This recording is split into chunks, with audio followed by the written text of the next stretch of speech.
What happens when lies are repeated often enough?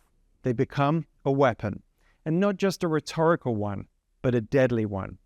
On June the 1st in Boulder, Colorado, a group of Jewish people and their non-Jewish allies gathered for a peaceful march to raise awareness for Israeli hostages held by Hamas in Gaza. They weren't protesting, rioting, or threatening anyone. They were standing up for human rights, for life.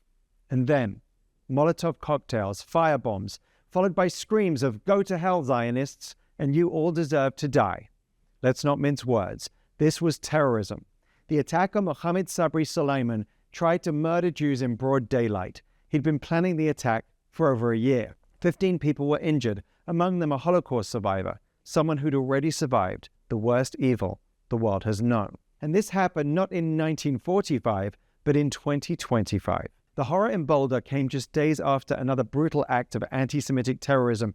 In Washington, D.C., Yaron Lachinsky and his partner Sarah Milgram were murdered by a terrorist who shouted "Free Palestine" and "Intifada Revolution" after murdering them. See the pattern? These attacks come at a time when misinformation about what is really going on in Gaza is at an all-time high. When the memory of what happened on October the 7th, the reason that there is a conflict, is being trampled on, and when Hamas propaganda is being taken as truth. This is not just dishonest, it's dangerous. The demonization of Israel and Jews, the blood libels dressed up as criticism, have consequences. These attacks in Boulder and Washington are not isolated. They're the byproduct of a toxic environment where truth is sacrificed and hatred is excused, so long as the target is Israeli or Jewish. We hear from talking heads, TV hosts, politicians and podcasters, even comedians, that Israel is doing the wrong thing. Of course, they're very quick to condemn Israel, but don't offer suggestions of what Israel should do. That's because they don't have them.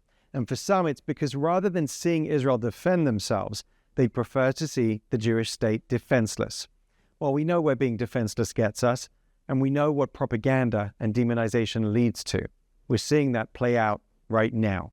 So this is a moment for moral clarity, a time to pick a side, time for the silent majority to raise its voice, a moment to stand firmly with truth and humanity, to stand with peace seekers like Sarah and Yaron, and with those who march for the release of the hostages in places like Boulder, and to stand with the Jewish community, because what starts with the Jews never ends with the Jews.